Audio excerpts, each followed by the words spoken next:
Born here, yeah. Lived all my life. Back then you never had no restaurants around, you never had no takeouts around, and hangouts, never had none of them around.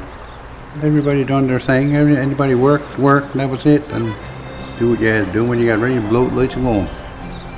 It's a big change, I guess, in my lifetime.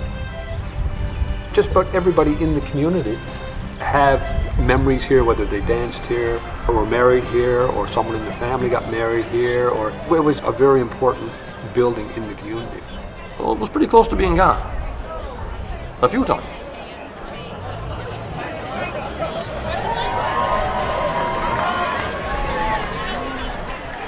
My plan was to buy the building because it was there. This building had to be saved because it was such a centerpiece in the community for so long.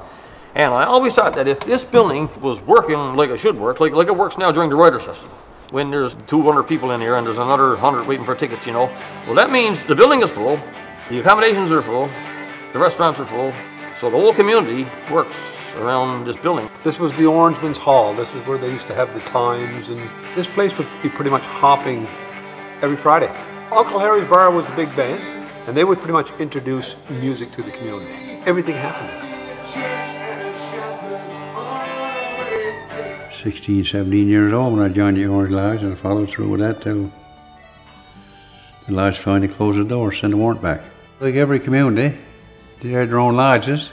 Fruit River, they had the Orange Lodge, and up to Showbrook, they had Conquer Lodge. Yeah, it's a place to go. Plenty of dances, especially on the 12th of July, Orangeman's Day. Have their big do, just like a time or whatever.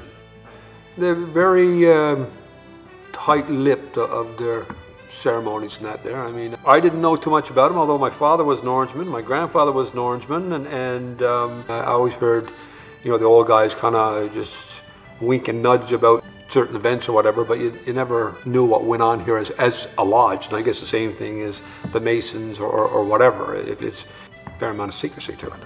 And I remember the first time coming here, I caught my father putting rum into cough medicine bottles. They were all in there nipping on this, their bottle, like a bunch of kids passing this around like the women aren't going to see what's going on here, right? And I said, what are you doing? He said, never you mind. And that was all, right? So what happened at the lodge stayed at the lodge. Rum?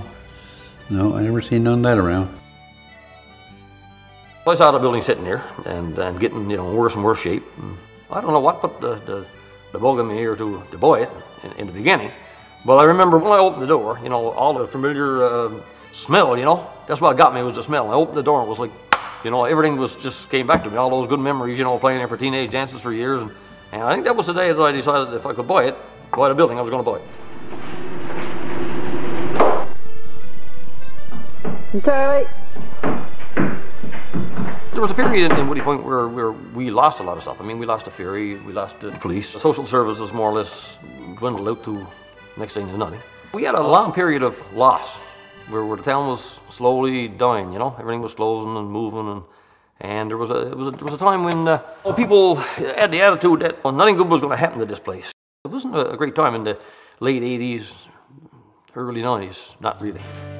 Nice to see somebody take it over. Because if nobody didn't take it over, it would have been flat to the ground now. It puts a bit of spirit back in the community. I know everything is right now, and the loneliness is a lie. The Writers' Fest opened up a whole new Woody Point to people that didn't know Woody Point. Without the Writers' Fest, the community would just still be a working community.